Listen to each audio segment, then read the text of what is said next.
Pour votre prochain séjour en famille ou entre amis, le domaine du Berceau de Moïse vous accueille. Situé dans un lieu calme et une végétation luxuriante, le Berceau de Moïse vous propose des appartements tout confort, du T2 au T4, climatisés avec une magnifique terrasse. La détente est assurée autour de sa piscine et de son jacuzzi. Réservation au 05 90 81 64 28 ou au 06 43 87 30 15. Possibilité de privatiser le domaine pour vos événements familiaux et professionnels. Martinique Actualité. À la poste de Fort-de-France, de la cité d'Ilon, une grève est en cours. Une étude scientifique alerte sur l'aggravation des sécheresses agricoles au cours du XXIe siècle, ce qui pose la question de l'adaptation de l'agriculture. Votre sondage, si on donne davantage de pouvoir à nos élus, la Martinique va-t-elle mieux se développer ? Et votre savoir et réfléchir portera sur la conférence des présidents qui répond à l'Europe.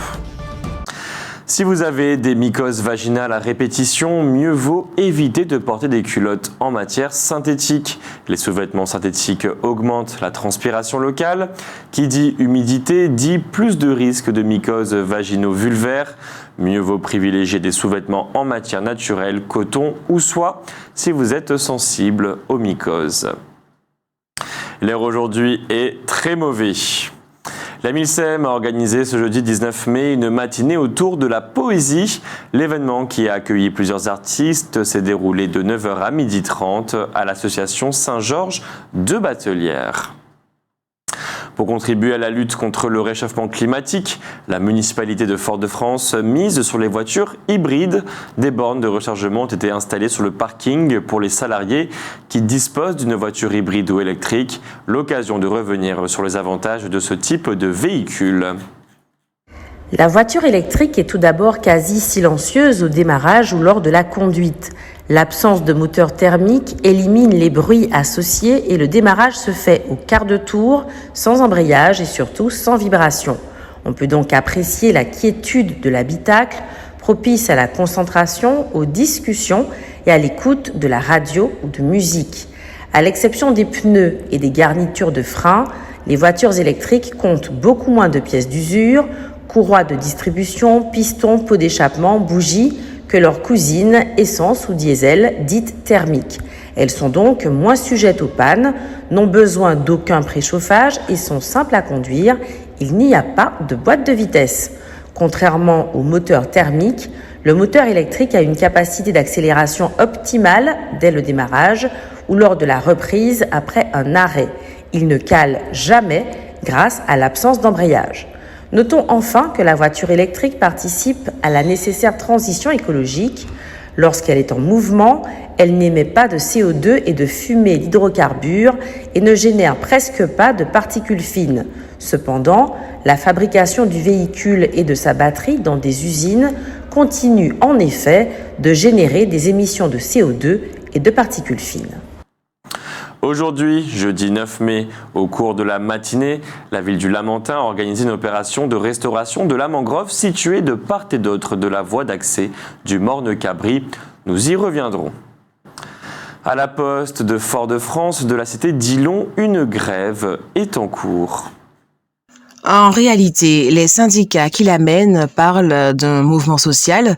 Ils s'inscrivent donc dans une certaine modernité qui veut que un sourd est un malentendant, un aveugle un malvoyant et donc une grève, un mouvement social. Sauf que tout le monde en conviendra, le mot grève, notamment en Martinique, est porteur d'une magnifique histoire, magnifique et souvent douloureuse. Magnifique parce qu'elle démontre notre capacité de résistance, douloureuse parce que écrite souvent en lettres de sang, que les syndicalistes actuels veuillent abandonner ce mot en dit long sur le niveau d'aliénation auquel nous sommes désormais parvenus. En tout cas, cette grève intervient à l'échéance le 18 mai d'un préavis de grève. Voici ce qui en résulte pour les clients.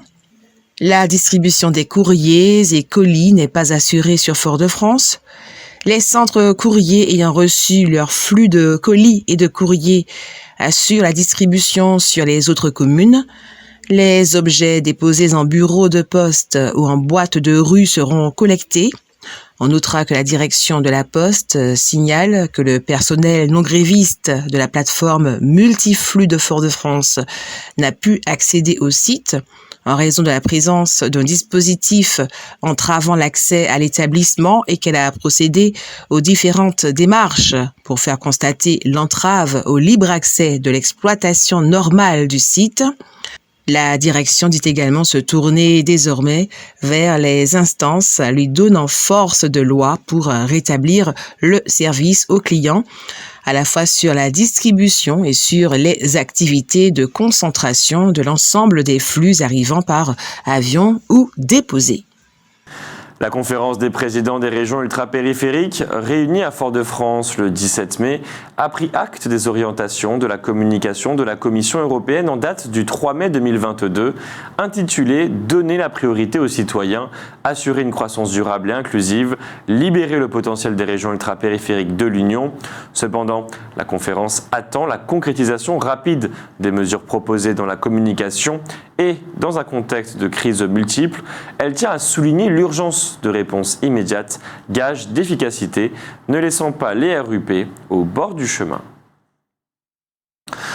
Les maltraitances économiques sont une autre forme de la violence conjugale. La maltraitance économique dans le couple est souvent la première manifestation de la violence conjugale.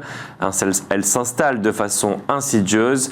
Un conjoint gère en exclusivité le compte joint du couple, puis il se met à dissimuler les revenus de sa partenaire et à prendre des décisions financières sans la consulter. Il peut aussi aller jusqu'à l'empêcher de travailler. Enfin, il finit par prendre le contrôle de l'ensemble des dépenses, octroie très peu d'argent à la victime et peut même lui interdire d'utiliser carte bancaire ou chèque. La personne n'a donc plus aucune autonomie financière. Selon le 3919, Violence Femmes Info, 20% des femmes qui appellent disent en être victimes. Pour se protéger, il est conseillé de connaître son régime matrimonial, de ne pas mettre à disposition de la famille la totalité de ses revenus et surtout ne pas hésiter à en parler à une personne de confiance, proche, médecin, avocat, assistante sociale ou à appeler le 3919. Dans le cadre d'une séparation et en vue d'un éventuel départ du domicile, il est primordial de prendre quelques précautions, scanner les documents essentiels et les enregistrer dans un espace sécurisé, ouvrir un compte bancaire à son nom de naissance par exemple, avec une adresse différente de celui du couple. Souvent, en effet, dans de telles circonstances, l'auteur des violences vide carrément le compte courant. Une conférence est donnée ce soir, jeudi 19 mai à 18h à la Guinguette à Saint-Pierre sur le thème « La catastrophe de la montagne Pelée, vue à travers la presse mondiale ».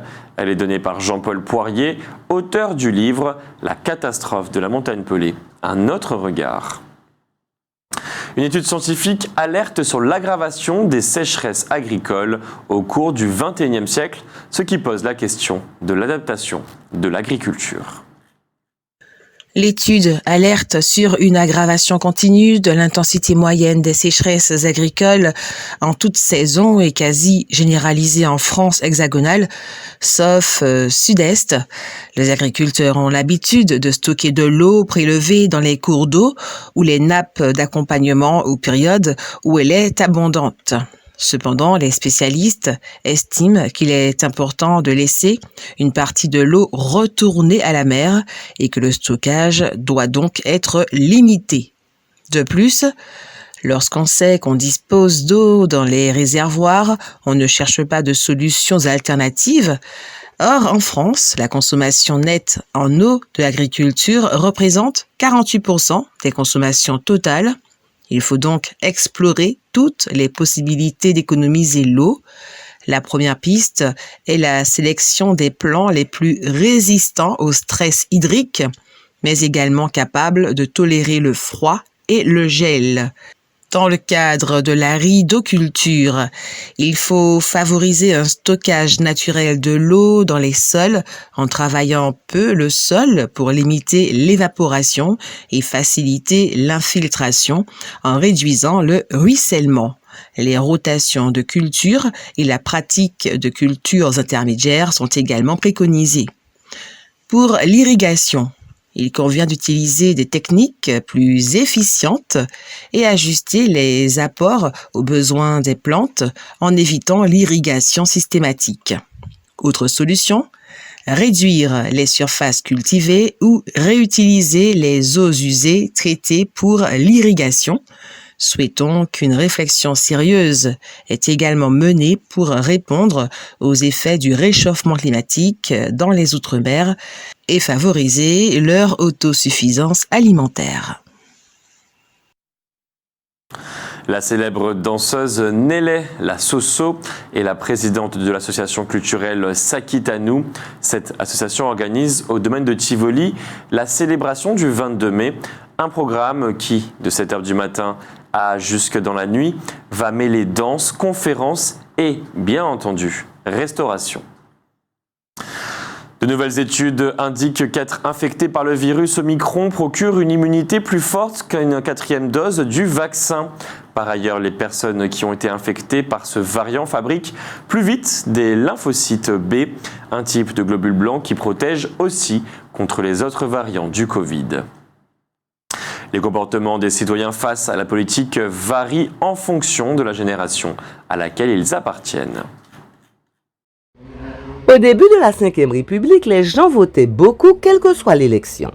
Puis au fil des années, le vote a perdu ce caractère d'automaticité. Il n'a été massif que lors des élections européennes de 2019.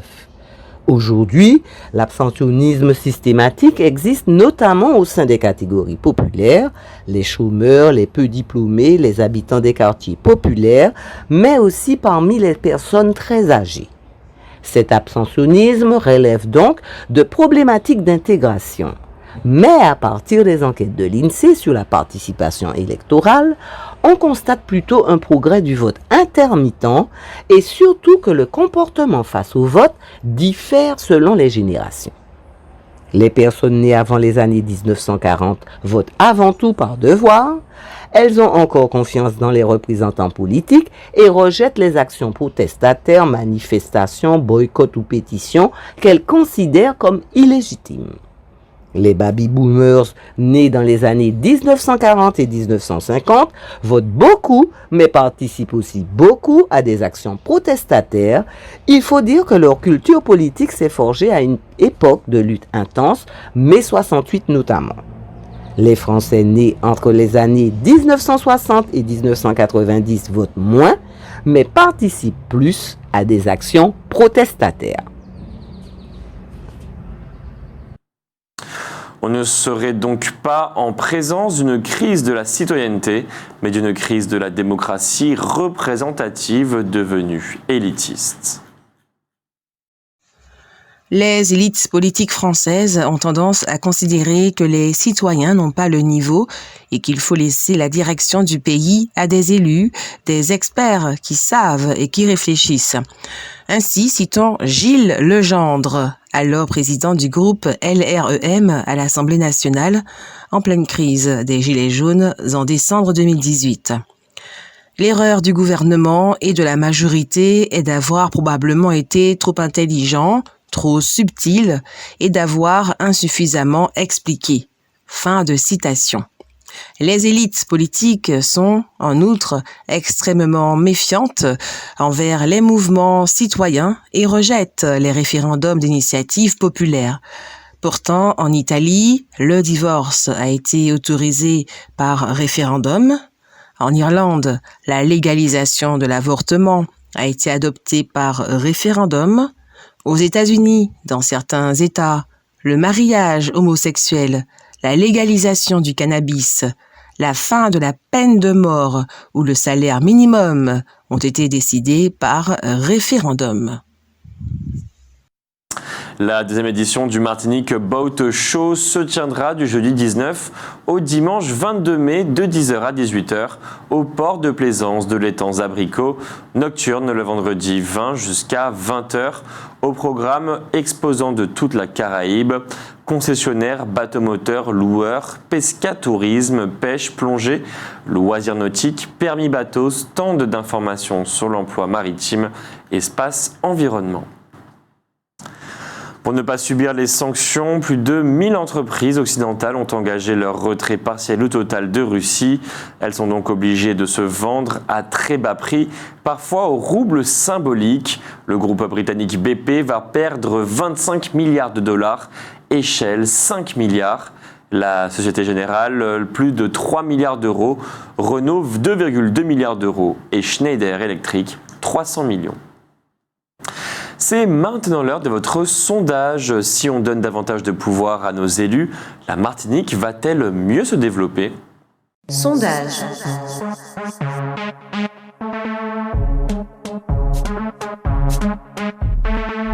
Sondage.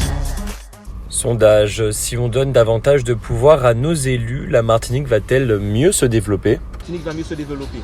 Je dis non parce que on y a des ODIA, de l'eau, transport, tout ça c'est à nous, route, etc. Il n'y a pas qu'à fonctionner.